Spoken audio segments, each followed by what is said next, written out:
好，那我们下午的议程即将开始。那由于目前讲者状况的问题，所以说我们播这个讲者预录的影片这样子。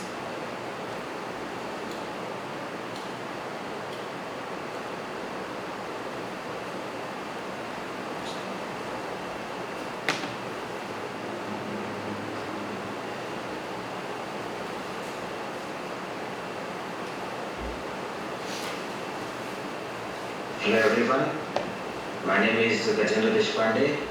I am working as assistant professor in KLS Computation of Technology, India. Today I will be delivering a talk on inventing curriculum with Julia and pointer generator network. So this is the agenda which we are going to discuss today. So we will see with examples what is curriculum and what it consists of. Then we'll discuss about text summarization. Then we'll discuss two packages related to text summarization. One is TextAnalysis.jl and TextAnalysis.jl. Then next, we'll discuss about our experiment, what we have done with respect to the curriculum and how we have used Julia to design a better curriculum. Finally, I will conclude. Let's first define what is meant by curriculum. So these are the definitions which are given on the website of University of Delaware. So curriculum is a course of study that will enable the learner to acquire specific knowledge and skills. A curriculum is the combination of instructional practices, learning experiences and students' performance assessment that are designed to bring out and evaluate the target learning outcomes of a particular course. A curriculum is what the school is attempting to teach, which might include social behaviors as well as content and thinking skills. A selection of information segregated into disciplines and courses typically designed to achieve a specific educational objective. So a curriculum is a program of instruction which should be based on both standards and best practice research. It should be the framework that teachers use to plan instruction for their students. So a curriculum can be both written and unwritten. In our experiment, we are focusing on written curriculum. Now this is the example curriculum for computer science stream.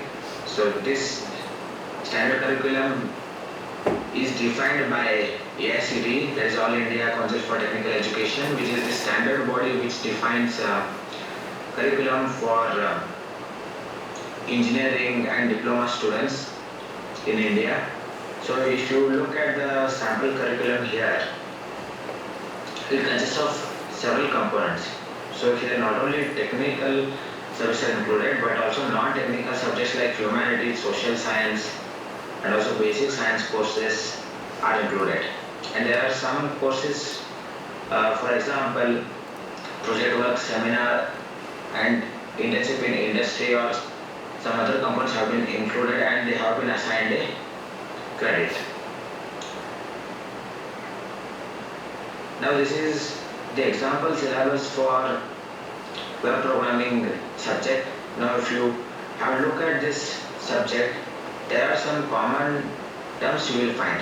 For example, you are finding the details about web servers, web design, then architectures of web, then there is something called as JavaScript, then document object model, then something is mentioned about HTML and CSS, Ajax, XML and PHP. So this is a sample curriculum which is being defined for diploma courses in computer science. Now let's come to the job portals and we'll see what employers want. So if you look at the description here, for example in responsibilities, the first line says that it is designing and developing user interface for web and mobile applications. So if we see our syllabus in the previous slide, nothing was mentioned about mobile applications. So similarly, let us go to the next slide. And here, if you see, there are some more things like Agile, DevOps, then GitHub user account, then React, Angular, then some other frameworks are mentioned. Then similarly, Bootstrap and Material UI are mentioned. Now, what this clearly says is there is a gap in the syllabus which students are studying and the skills employers are seeking. So in our project, what we are trying to do is we are trying to minimize this gap through NLP techniques.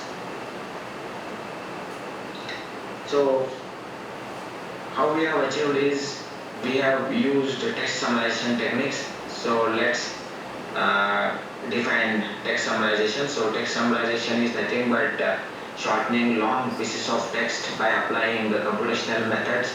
Say for example, you have a large document which consists of hundreds of paragraphs. Then we are going to apply some computational methods. For example, we may have to tokenize these statements, tokenize the sentences, then assign the ranks to the sentences, then pick the top ranked sentences. So in this way, what we are doing is we are applying some computational methods on long pieces of text or a document, and we are generating a summary. Now, if we come to text summarization, then there are two basic approaches which are most widely used. One is the extraction, second one is the abstraction. Now, if you see on the right hand side, there are two diagrams shown.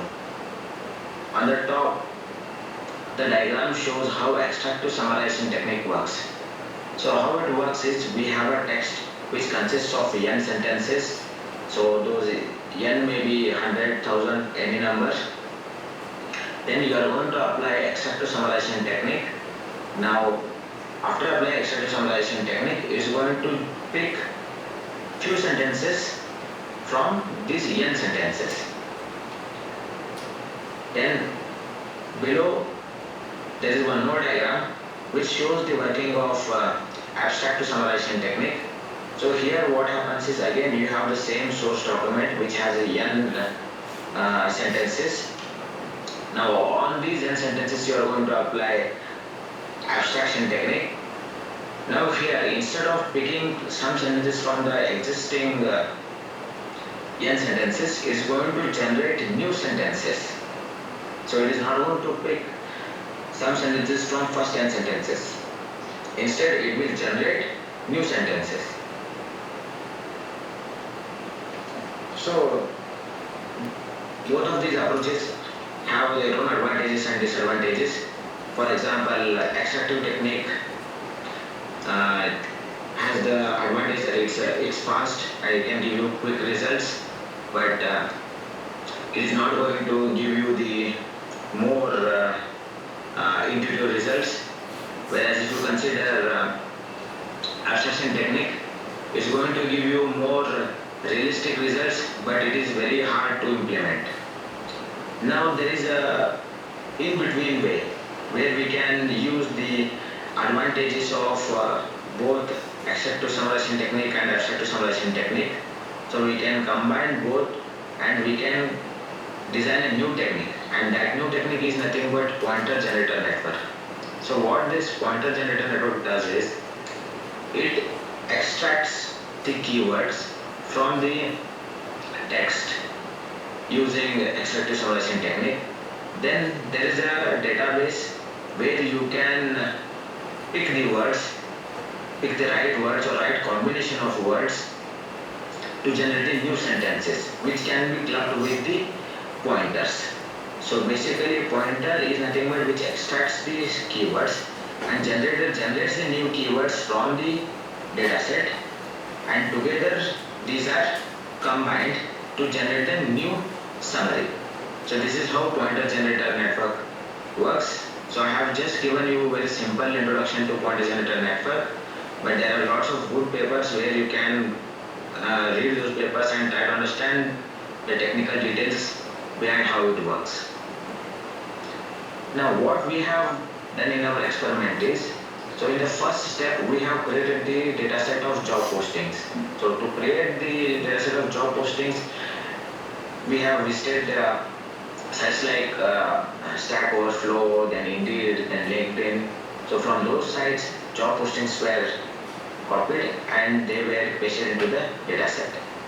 Then in the second step is to remove the unwanted stop words, numbers, punctuation marks and unrelated words. So you just can't perform text summarization on the text as it is, because it may not give you the correct results. So we need correct results, so the basic step is you need to remove all these stop words, numbers, punctuation marks and unrelated words. Otherwise, it will result into inaccurate results. So it will be of no use. Then in the third step, you need to tokenize words and sentences. Then in fourth step, you need to compute the word frequency. So there are ready-made functions like n-grams. You can use those functions and compute the word frequency. So it will give you how many times a particular word is occurring in that particular document. Similarly, you can tokenize sentences and compute the sentence score based on the word frequency. Then in fifth step, select the sentences with high scores and concatenate them. So this is how your extractive summarization technique works. Then in the next step, what you can do is, or what we have done is, sort the words in the descending order of frequency. So that is the highest first. Then next, extract top n words or word combinations from the previous step and compare them with the syllabus of a particular subject. So in this case, we have compared it with the web technology subject. Then in the last step, there are two possibilities. Either you can refine the syllabus of the existing subject. If upcoming technologies are missing, we can add those technologies in the syllabus. If there is too much, if it is not possible to include all those things in a same subject, then we can propose a new subject based on these keywords. So we will see how we have done in next few slides. Then there's a package called as TextAnalysis.jl file. It's a very simple package, but it is not a standard package, so we need to install it from GitHub. So to install it, first you need to import the package, then you need to download that GitHub repository. So I have specified GitHub repository's URL here. Then once you download it, you need to clone it, then you need to activate it. So tutorial is also there. It's a very nice tutorial. So it specifies all the steps how you can build your own text summarizer.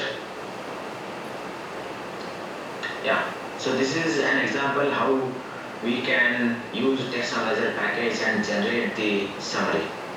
So to use the text summarizer, you need to first write using text summarizer statement.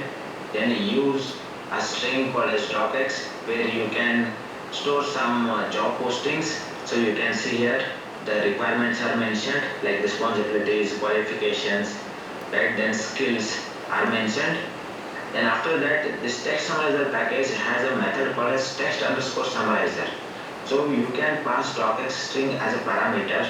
So once you execute this statement, it's going to generate summary. Now you can see here it's the shorter version of the docx string.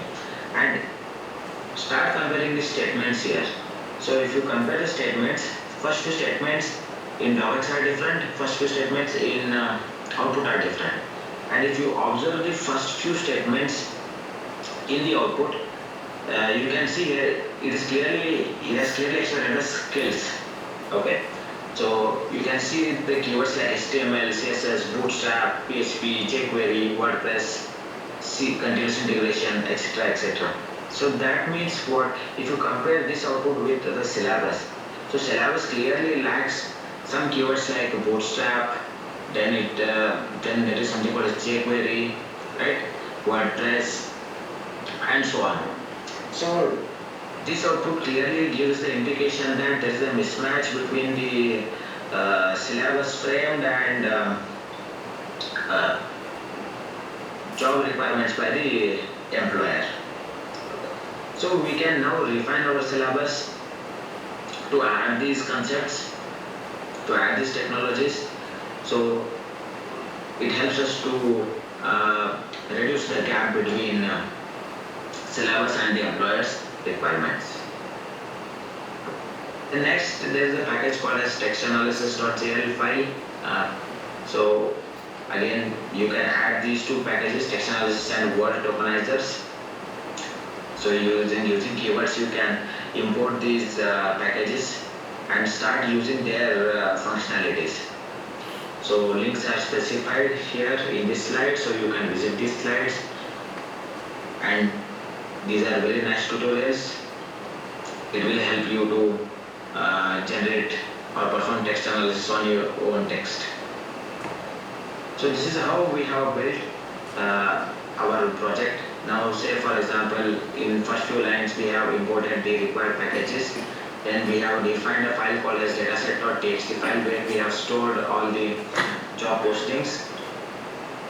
Then we have done some, we have created some lists. So those lists are nothing but tokens list, then stopwords list, prepositions list, pronouns list, punctuation list, and number list and words list. So we need to remove all these things from the dataset. Now, if you observe, these things are common. For example, stopwords, articles, prepositions, pronouns, punctuation marks, these are common. But there are many unrelated information. There are many unrelated things in our dataset which we need to remove. For example, numbers. So basically, salary or experience is defined in terms of numbers. We don't need those things for processing. Similarly, there are some keywords like location is there, qualifications, right? Then package. Right? We don't need this information. So we need to remove it. So to remove these things, we have written a small code here. So for example, let's consider to remove numbers. We have written a small code for num in number list, so filter. So we are using a filter function to remove the numbers from the token list. So similarly, we have removed unwanted words, we have removed unwanted numbers, we have removed punctuation marks, we have removed stopwords, we have removed articles, we have removed prepositions, we have removed pronouns, etc. The next is computation of n-grams. So basically, n-gram, what it does is it just computes the number of it just uses the word frequency in a document. Okay, how many times a particular word is occurring in a document.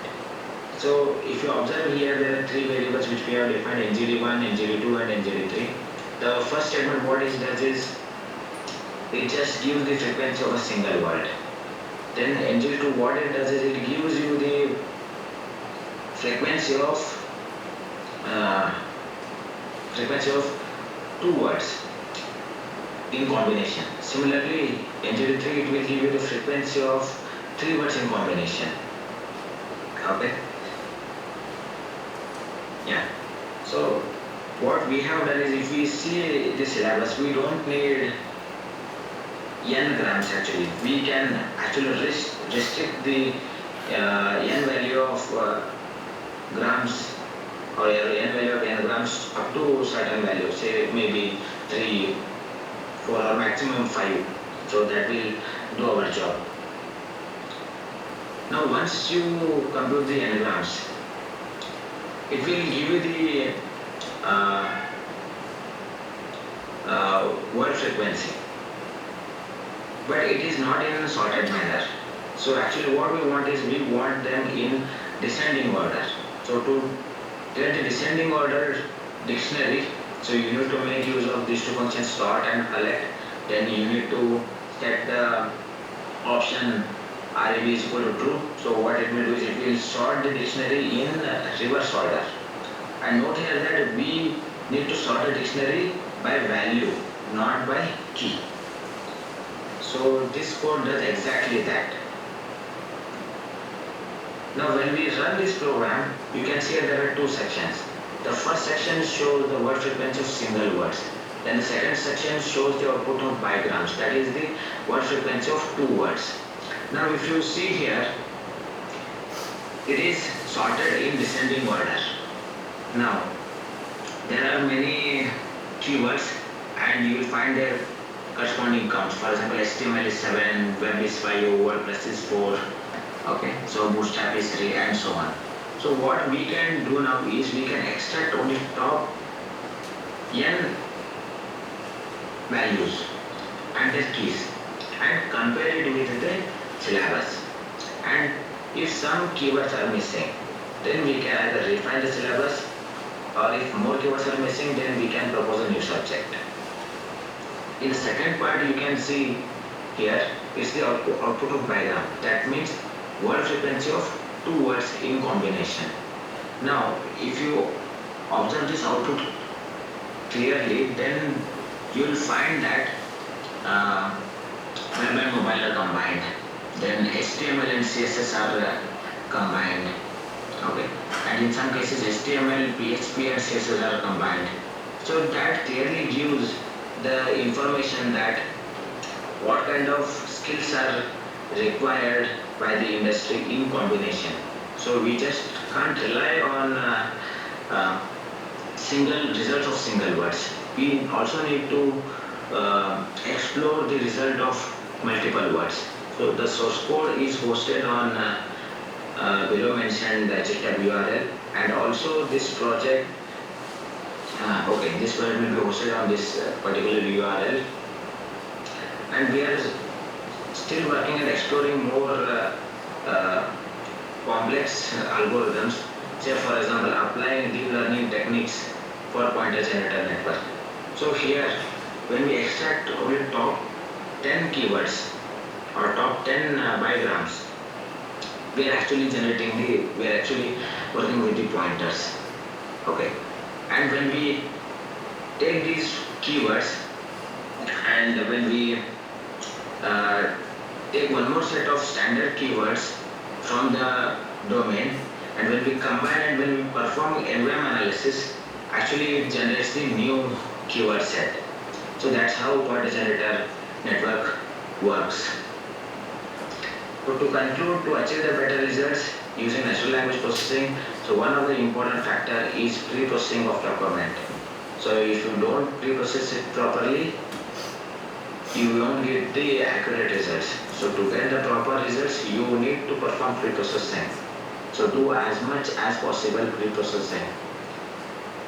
Then next, using pointer generator network, we can balance the advantages or disadvantages of extractive or abstractive summation to get the better results.